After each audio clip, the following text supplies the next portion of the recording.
Eh bien, je termine ma journée avec des encouragements et des prières. Nous voici donc réunis dans ces locaux magnifiquement rénovés et modernisés de l'Institut protestant de théologie pour inaugurer l'installation du Fonds Ricoeur.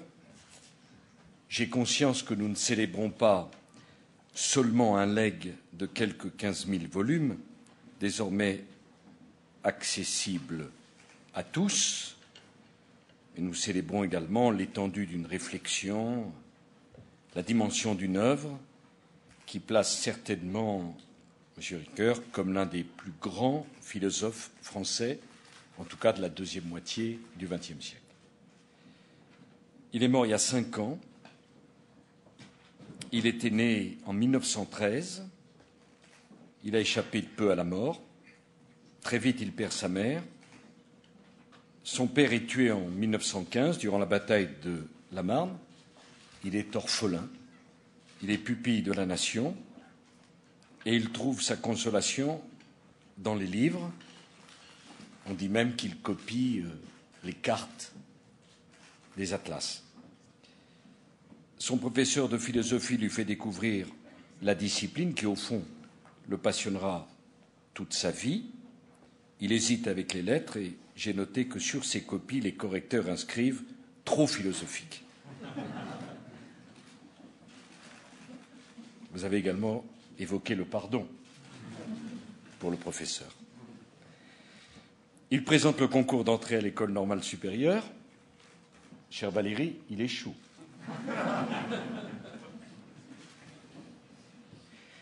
Il le confessera plus tard quand on lui posait des questions, et j'aime ce qu'il répond. Il dit « Je me suis trompé parce que je croyais qu'il fallait dégager une réponse de vérité. » Et au fond, ça ne paye pas dans un concours. Mais enfin, Monsieur le Président, on pourrait poursuivre la conversation sur d'autres sujets. Et Ricoeur, et c'est là on voit la dimension de l'homme, il apprend. Et donc, en 1935, il est reçu 2e à l'agrégation de philosophie. Et toute sa vie, moi je pense qu'il sera chercheur plutôt que penseur. Il sera également enseignant parce qu'il n'imaginait pas apprendre pour lui-même seulement. Il voulait partager et transmettre. Enfant, l'école sera sa joie, enfin son échappatoire à la solitude. Et au lieu de se tourner vers lui-même, de ressasser ses souffrances et ses blessures intimes, il en a eu, il se tournera toujours vers les autres. Au soir de sa vie, il dira qu'on entre souvent dans les questions politiques et sociales par l'indignation. Et pour un homme du XXe siècle, les occasions de s'indigner furent nombreuses. On peut quand même dire que l'un des fils directeurs de sa réflexion, c'est l'immense question du mal et de la conscience qu'il a toujours portée de l'existence du mal. Il est farouchement pacifiste, il est obsédé par l'injustice du traité de Versailles et il ne voit pas la montée du péril nazi. Il ne la voit pas. Et 40 ans plus tard, cet honnête homme reconnaîtra « Je me juge sévèrement sur ce point aujourd'hui ». Enfin, je pense que Paul Ricoeur est grand dans sa capacité à assumer cela. On aimerait que d'autres courants de pensée aient la même honnêteté. Il vit l'effondrement de 1940 avec un grand sentiment de culpabilité. Bon, il est envoyé dans un camp en Poméranie. Et là, c'est assez bouleversant parce que prisonnier 5 ans, avec 7 autres officiers français, il organise dans le camp ce qu'il appelle la chambrée des philosophes. On imagine la scène inouïe. Il fait même des conférences dans le camp. On raconte la conférence éblouissante sur Nietzsche sans un livre et sans une note. Il traduit même, en cachant un livre en allemand de Husserl, qui est interdit, qu'il a entrepris de traduire. Et il dira « Je vivais dans les livres un peu comme de mon enfance ». On voit bien l'enfance enfermée, en tout cas, par le poids de la peine d'un orphelin. Et on retrouve cet enfermement qui n'est pas la même dimension, naturellement, dans le camp, mais on voit bien ce qui le rassure, ce qui le console dans les livres, dans l'apprentissage et dans la transmission. Il prend ses distances après la guerre avec l'engagement partisan. Il dira lui-même « J'ai entrepris de me désintoxiquer de la politique ». Il ne s'en désintéressera pas pour autant, mais il s'en désintoxique. Et c'est au chambon sur Lignon où les protestants ont caché et sauvé tant d'enfants juifs qu'après la guerre, il va se ressourcer et il va, dans son parcours philosophique, rencontrer tous les systèmes de pensée et, au fond, s'opposer à tous, parce que l'esprit de système lui est profondément étranger. Au fond, c'est moins ce que disent les systèmes qu'il conteste que la notion même de système. Et au fur et à mesure que la pensée du siècle déconstruit le sujet, lui le reconstruit. Au fur et à mesure qu'elle jette à bas la conscience et la liberté, il les relève. Alors, tant de fois dans le XXe siècle, la mort de la philosophie fut proclamée, et lui, Ricoeur a toujours opposé à la mort proclamée de la philosophie, tout simplement, la nécessité de la philosophie. Bon, il va affronter l'existentialisme, il va affronter le marxisme, il va affronter le structuralisme. Bon, il y aurait bien des choses à dire. Il poursuit inlassablement sa quête de vérité et de conscience de soi. En mai 68, il pressent que rien ne sera plus comme avant.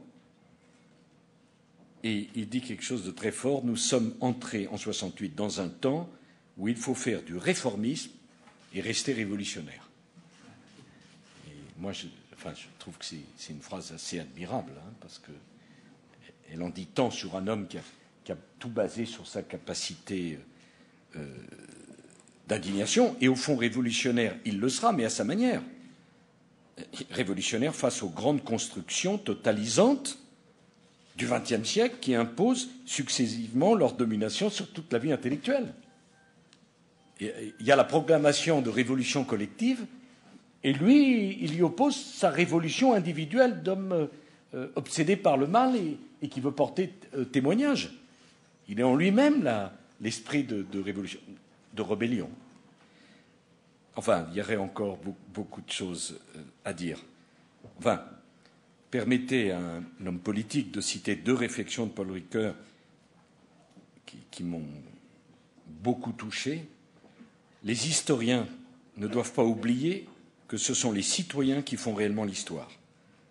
Les historiens ne font que la dire, mais ils sont eux aussi des citoyens responsables de ce qu'ils disent, surtout lorsque leur travail touche aux mémoires blessées.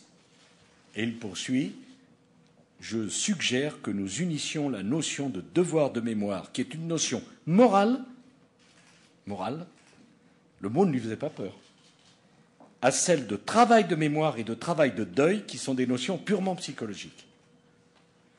Mais le dernier mot, disait-il, doit rester au concept moral de devoir de mémoire qui s'adresse à la notion de justice due aux victimes. »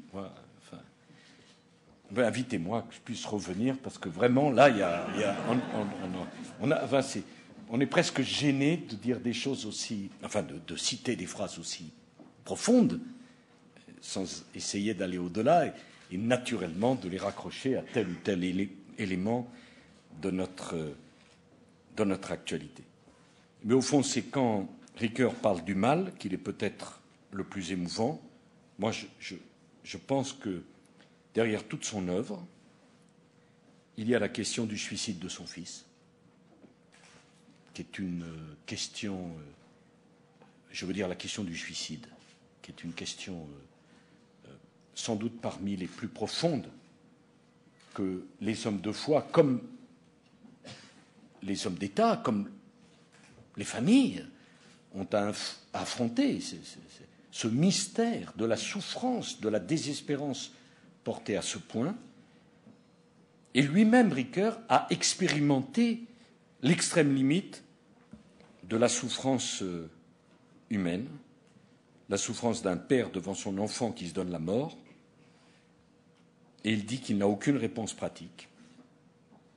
Au fond, pour lui, il reste le travail de deuil. Le travail de deuil qui consiste à délier une à une les attaches qui nous font ressentir la perte d'un être cher comme perte de nous-mêmes. Enfin, je pense qu'on a rarement parlé aussi bien de la souffrance ultime. Hein, je pense que Ricoeur, c'est un extraordinaire intellectuel du XXe siècle. Alors, évoquer sa figure, c'est donc évoquer les plus hautes vertus intellectuelles, morales et spirituelles du protestantisme français. Ah, ça fait longtemps que j'avais envie de parler aux protestants français. Ce n'est pas faire injure au principe de laïcité dont les protestants, mieux que quiconque, connaissent la valeur, parce qu'ils se sont toujours battus pour elle, parce qu'ils en sont parmi les principaux artisans. Eh bien, ce n'est pas faire injure au principe de laïcité que de reconnaître dans le protestantisme une pensée de liberté et de responsabilité humaine.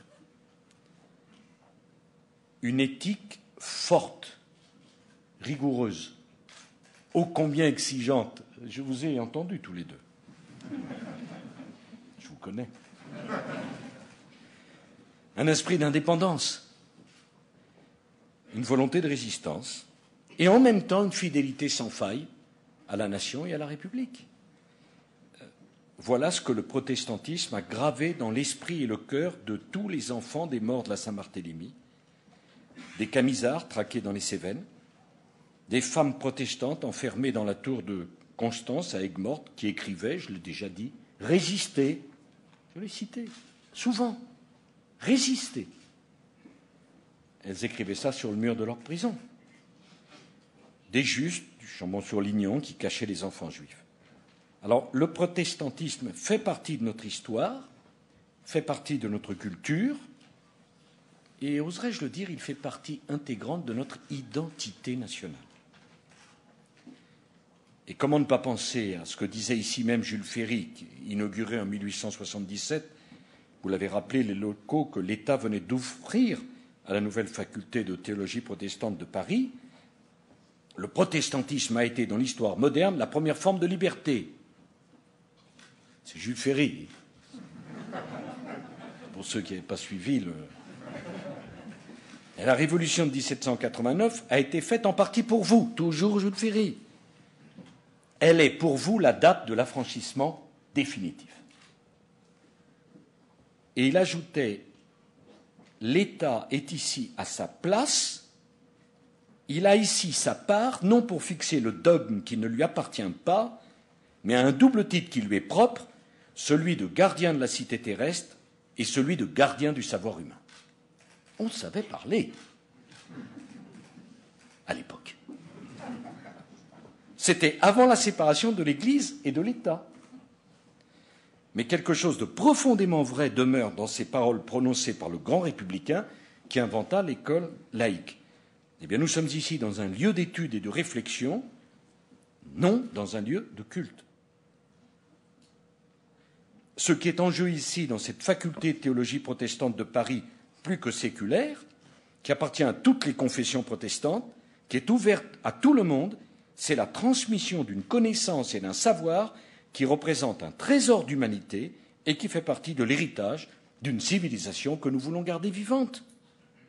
Croyants ou non croyants, le legs de 2000 ans de pensée et de civilisation chrétienne nous concerne tous.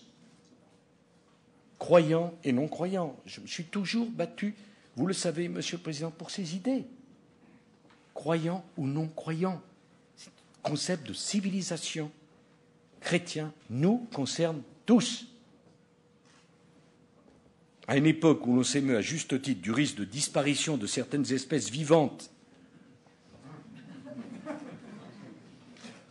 de certaines langues, de certaines cultures, comment pourrions-nous rester indifférents au risque d'assèchement d'une tradition spirituelle à laquelle nous devons notre idée de l'homme? Enfin, je pense tellement profondément ce que je dis. Et ne voyons-nous pas aussi que la théologie, telle qu'on l'enseigne ici, nous préserve du charlatanisme? Ah oui, c'est un risque. De l'esprit sectaire au sens secte, de l'esprit rétrograde qui menace de dénaturer le sentiment religieux et de l'engager sur des chemins absolument incompatibles avec les idéaux, les valeurs de notre civilisation. Laissons tous ceux qui éprouvent le besoin de croire entre les mains de n'importe qui, n'ayant reçu aucune formation théologique sérieuse, ancrée dans une longue tradition intellectuelle, et c'est la société tout entière qui aura à en souffrir. C'est vous dire combien je me réjouis de voir la vieille faculté de théologie protestante si vivante et si moderne. C'est vous dire combien je me réjouis de constater l'esprit d'ouverture et l'esprit œcuménique qui règne ici. C'est vous dire combien je trouve légitime votre demande de voir reconnaître les diplômes délivrés par l'enseignement supérieur protestant et fixer la liste de leurs équivalences, comme cela a été fait pour l'enseignement supérieur catholique. Un groupe de travail, ma chère Valérie, va se réunir rapidement pour faire des propositions en ce sens. Voilà. Je ne connaissais pas le discours du président, mais je le connais lui. Donc, mesdames et messieurs, alors que l'économie et la société redécouvrent dans la crise sans précédent qui secoue le monde un profond besoin d'éthique, alors que les progrès des sciences et des techniques mènent aux valeurs chaque jour à l'épreuve et que le capitalisme est en quête de morale, le silence des grandes religions serait incompréhensible tant elles sont dépositaires ensemble d'une partie essentielle, mais essentielle, de ce qu'on peut appeler la sagesse humaine. Elles n'apporteront rien en se dressant contre la science et contre l'économie.